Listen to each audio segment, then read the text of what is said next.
علیکم۔ شکاریات سیریز میں جو کہانی میں آپ کے لیے لے کر آئی ہوں اس کا عنوان ہے شکار کی ٹرافی۔ اس کے مصنف ہیں اشتیاق علی علوی۔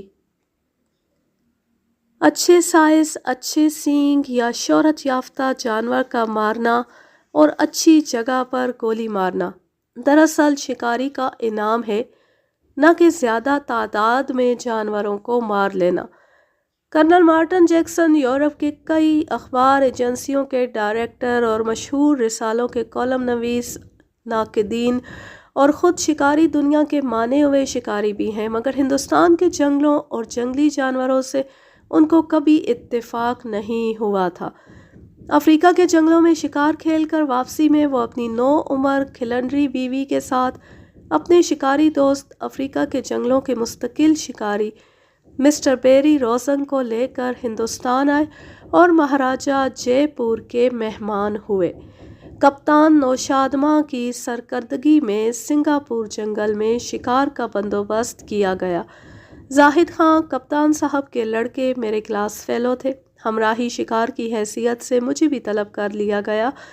جنگل میں پیڑے باندھے جا رہے تھے، وہاں سے دور دوسرے جانوروں کا شکار ہونا تھا۔ باہری مہمان ہر قسم کے جانور بطور نمونہ مارنا چاہتے تھے۔ مہمانوں کے پاس اسلحے میں 375 میگنم، 423 ماؤزر، 250 سیوج اور 270 رائفل تھے۔ سانبھر چیتل کے لیے قافلہ چلا۔ کرنل مارٹن کے ساتھ ہاتھی پر مجھے بٹھایا گیا، دوسرے ہاتھی پر زاہد خان کے ساتھ مسٹر روزنگ اور میم صاحب کو بٹھایا گیا، تیسرے پر نوشادماں چلے۔ ہمارے فیلدان روہیلا پٹھان فیضو ماں مشہور جیالہ شکاری تھا اور اس کی ہتھنی جے پور راج کی سب سے عقل مند باصلاحیت ہتھنی تھی، جس نے اپنے فیلدان کو شیر کے جبڑوں سے کیا خوب چھڑایا تھا۔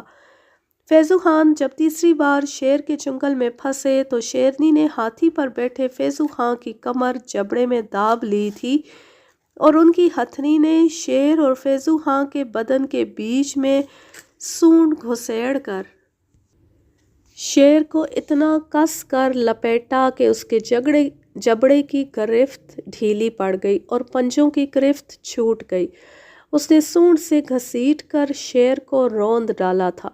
بقول فیلدان کے اس کی ہتھنی شکار کو دیکھ کر خود ہی سنبھل کر ٹھیک رخ پکڑ کر چل دیتی تھی، پھر فائر کا انتظار کرتی، اگر فائر نہ ہو تو دوسرا رخ بدلتی اور اگر اچھے موقعوں پر کئی فائر خالی جائیں تو نخرے کر کے آگے نہیں بڑھتی۔ اکثر زخمی جانور کو سونڈ سے پکڑ لیتی یا پیروں سے دبا لیتی۔ جنگل کے گھنے ٹکڑے کے کنارے کنارے نکاس کی جگہوں کو گھورتے، پتوں پر نظریں جماتے ہم چلے جا رہے تھے کہ یک بارگی ہتھنی نے اپنی چال بدلی، قدم سنبھالے، بدن کو سادہ اور مدم حرکت سے دو جھاڑیوں کے بیچ سے گھس کر ٹھٹک گئی۔ دیکھا تو بہت بڑے سینگ والے دو سانبر 15 گز پر کھڑے تھے۔ پہلی جھلک پر کرنل صاحب کی گولی بڑے سانبر کے اگلے شانے پر پڑی اور سانبر نے جھٹکا لیا اور پورے بدن سے پلٹنے کے لیے چھلانگ ماری اور میرے 30 اسپرنگ فیلڈ کی گولی نے کولے کی ہڈی توڑ دی۔ اس نے بھیانک آواز نکالی، کلابازی کھائی، گردن پٹخی، لاتیں چلائیں اور ٹھنڈا ہو گیا۔ آگے بڑھ کر دوسرے سانبر کو میم صاحب نے بھاگتے میں بڑے خوبصورت انداز میں گولی مار کر گرا لیا۔ کافی آگے جا کر گھنے ٹکڑے کے باہر قدرے کھلے میدان میں نالے کی ڈھال کے سبزہ زار کے اس پار 15-20 ہرنوں کا غول نظر پڑا، جس میں 2 بہت بڑے کالے ہرن اور 2 پٹھے بھی تھے۔ ہم سے فاصلہ 3 گز ہوگا۔ ہماری ہتھنی کی نظر جیسے ہی ان پر پڑی فوراً وہ سمٹی اور سنبھل کر از خود ایسا راستہ اس نے اختیار کیا کہ وہ ایک ٹیلے کی آڑ تک پہنچا تھا جہاں سے ہرن صرف 100 گز پر تھے۔ چکر کاٹ کر ہتھنی ٹیلے کے دامن میں پہنچی اور شکاریوں کو اتار دیا۔ کرنل مارٹن، مسٹر روزنگ اور میم صاحب نے ایک ساتھ 100 گز سے فائر کیے، تینوں ہرن وہیں گر گئے۔ ایک لنگڑاتا ہوا بھاگا اور جھاڑی میں چھپ گیا۔ ہتھنی نے یہ سب دیکھا اور ہم کو لے کر اس طرف چل دی۔ راستے سے مٹی کے ڈھیلے ٹھوکر دے کر توڑے اور سونڈ میں دبا کر چلی۔ جھاڑیاں روندتی جب ایک جگہ پہنچی تو زور سے ڈھیلے چلا دیے۔ وہ لنگڑا ہرن نکلا۔ ہتھنی نے سونڈ بڑھائی مگر چند انچ سے وہ بچ گیا اور زاہد خان نے دھر لیا۔ ہم لوگ واپس ہوئے۔ مسٹر اوزنگ اور کرنل صاحب نے شکاری آداب اور اصول پر اظہار خیال فرمایا کہ صاحب ذوق شکاری ٹرافی کی گنتی معیاری خوبی کے جانور کو مار کر کرتے ہیں، نہ کہ جتنے ملیں مارتے جاؤ۔ دوسرے یہ کہ کس جگہ گولی ماری، گولی نے کیسی کاٹ لی، زیادہ ہلکی کم طاقت کی یا زیادہ بڑی طاقت کی ہوتی تو کیا نتیجہ ہوتا۔ دوسرے دن بھالو اور چیتل مارنے کے ارادے سے قافلے نکلے اور اسی ترتیب سے ہاتھیوں پر بیٹھے پہاڑی ڈھال سے گزر کر چھوٹی جھاڑیوں والے میدان پر نظر دوڑائی۔ 500 گز دور چیتلوں کا غول تھا اور دو نر بڑے سینگوں والے آپس میں لڑ رہے تھے۔ ہاتھی بڑھتے گئے، ہماری آمد سے بے خبر، ہماری نیت سے بے پرواہ، اپنی لڑائی میں مست۔ چھوٹے سبزہ زار کشادہ ٹکڑے میں گھٹنے ٹیک ٹیک کر ٹکریں مارتے، دمیں ہلا کر زمین کھرچتے، پیچھے ہٹ کر زور سے ماتھا ٹکرانے کے لیے بڑھتے، سینگ میں سینگ پھنسا کر جب نکلتے تو گردنیں جھٹک کر پیچھے ہٹ جاتے اور دوڑ کر پھر ٹکر مارتے۔ چٹاخ چٹاخ کی آوازیں اٹھتیں اور ایک کو دوسرا اتنی دور تک دھکیلتا چلا گیا کہ اس نے بغل کا رخ دے دیا اور میدان چھوڑ کر بھاگا۔ ہم لوگوں نے تھم کر لڑائی دیکھی اور آگے بڑھتے وہ چوکنا ہو کر بھاگے۔ ایسا لگتا تھا گویا کارچوبی قالین اڑ رہا ہو۔ شکاریوں کی بندوقیں اٹھیں اور جب وہ نالے پھاند رہے تھے، کرنل صاحب نے ایسی پیاری گولی ایک کے ماری جب وہ ہوا میں اڑ رہا تھا۔ مسٹر اوزنگ اور میم صاحب نے بھی بھاگتے چیتلوں پر بہترین نشانے مارے۔ سورج ڈوبنے کے بعد اسپاٹ لائٹ سے بھالو تلاش کیے گئے اور پہاڑی نشیب میں کرنل صاحب اتر گئے۔ بکیا ہاتھی دوسرے راستوں پر لگا دیے گئے۔ کرنل صاحب کی بغل میں کھڑا تھا، سامنے لیک آتی تھی اور وہیں پر سے موڑ تھی۔ کرنل صاحب نے اپنے پیچھے چاپ محسوس کر کے گھوم کر دیکھا، اتنے میں موڑ پر سے بہت بڑا بھالو آ پہنچا اور آواز دے کر 2 گز پر کھڑا ہو گیا۔ کمال پھرتی سے کرنل صاحب کا فائر ہوا، پھر دوسرا فائر ہوا، لاش کی لاش زمین پر دھڑام سے آ رہی۔ 2 منٹ بعد 3 فائر دوسری طرف ہوئے اور میم صاحب اور مسٹر اوزنگ نے بھی ایک ایک بھالو مار لیا۔ اب دوسرے دن شیر اور تیندوے کا شکار ہونا تھا۔ پیڑے مارنے کی کوئی خبر نہیں ملی۔ 2 دن ہم لوگ چکر کاٹا کیے، صرف جنگلی سور 4-5 مارے گئے مگر ایک سے ایک اچھے سینگ کے دوسرے جانور نظر پڑے مگر کسی نے بندوق نہ اٹھائی۔ شیر کے لیے ہانکا کروانا طے پایا۔ اسی ترتیب سے ہم لوگ ہاتھیوں پر بیٹھے اور ناکوں پر جا کھڑے ہوئے۔ ہانکا شروع ہوا، ہر لمحہ چوکسی کہ کس خوش قسمت کے سامنے سے شیر نکلے گا۔ ہانکے والوں کی آوازیں اٹھتی گئیں اور شکاریوں کا اعصابی تناؤ بڑھتا گیا۔ ہانکے والے بندروں کی طرح جلدی جلدی قریبی درختوں پر چڑھ گئے۔ دونوں بازوؤں پر مقرر سٹاپ کے آدمیوں نے تالیاں بجانا اور کھانسنا شروع کیا۔ کپتان نوشاد خان نے ہوشیار رہنے کا اشارہ دیا۔ ہاتھی سنبھلے، قدم پھر سے جمائے، چوکنا ہوئے، بے قراری کا اظہار کرنے لگے مگر اپنے بدن کو سادہ اور امکانی نکاس کی طرف کان لگا کر چپ چاپ کھڑے ہو گئے۔ دائنے سٹاپ نے شیر کو ڈپٹ پٹائی کیونکہ وہ کنارہ پکڑ رہا تھا۔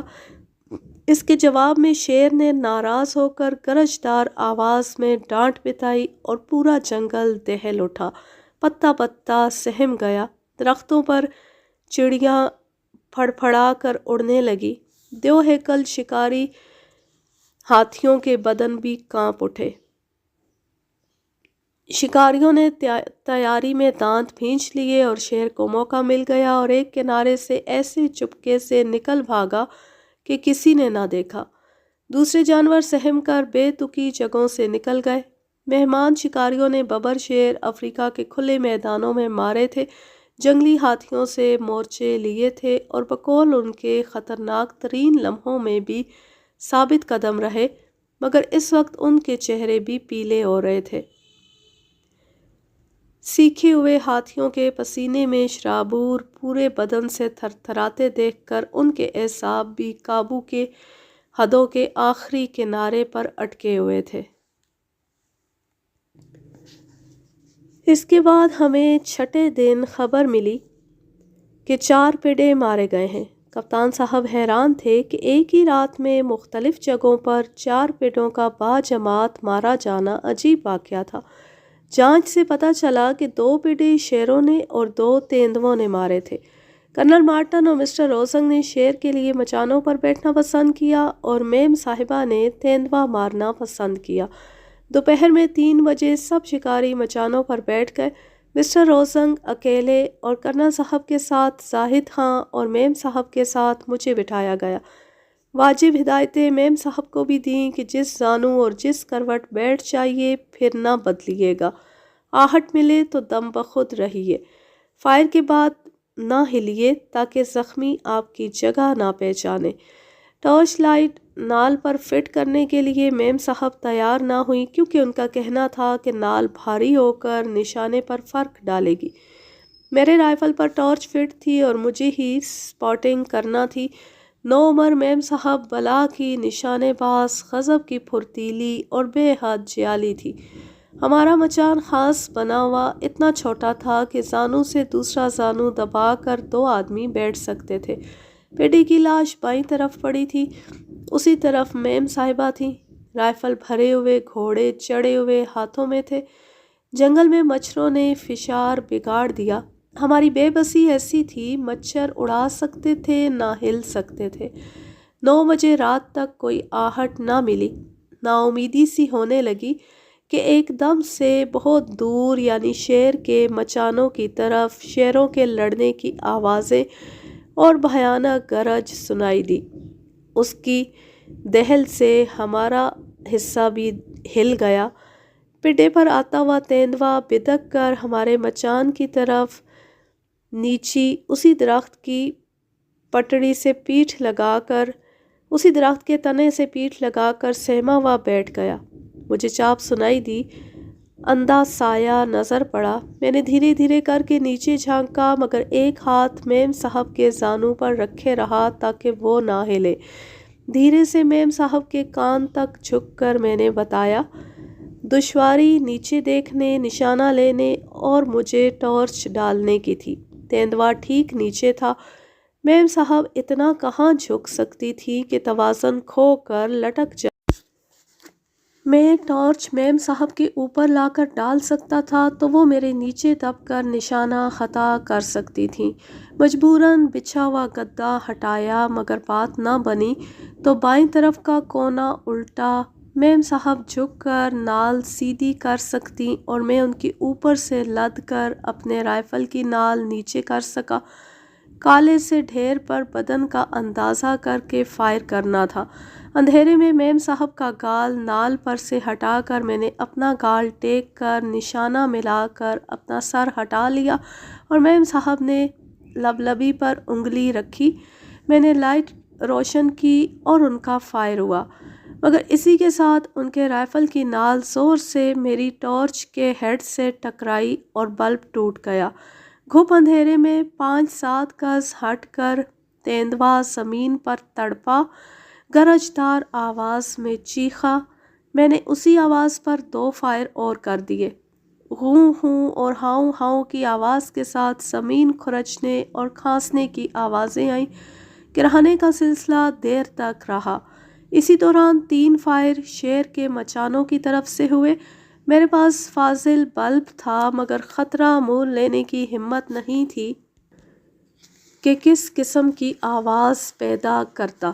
گھنٹہ بھر گزرنے کو تھا کہ فیضو میاں فیلدان کی آواز آئی، صاحب تیندوا مار لیا، مبارک ہو۔ ہم نہیں بولے۔ پھر اس نے کہا کہ صاحب وہ مر چکا ہے۔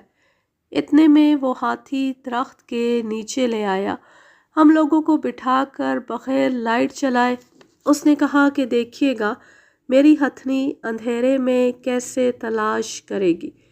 میں نے دوسرا بلب لگا لیا، ہتھنی چند قدم چل کر رک گئی، ٹارچ ڈالی، تیندوا مردہ پڑا تھا۔ اس نے بتایا کہ 2 شیر ان شکاریوں نے بھی مار لیے ہیں۔ تیندوا لاد کر ہم لوگ ایک نالے کے کنارے تھم گئے، تھوڑی دیر بعد شیر کے شکاری بھی آ گئے۔ میم صاحب میری معتقد ہو گئی تھی، حالانکہ میں کسی لائق نہیں تھا۔ پڑاؤ پر پہنچ کر دلچسپ انداز میں خوشیاں منائی گئیں اور رت جگہ سا ہو گیا۔ یوں یہ کہانی اپنے اختتام کو پہنچی۔ اب میں لیتی ہوں آپ سے اجازت، جہاں رہیں خوش رہیں، شاد و آباد رہیں، ہنستے مسکراتے رہیں۔ اللہ حافظ، اللہ نگہبان۔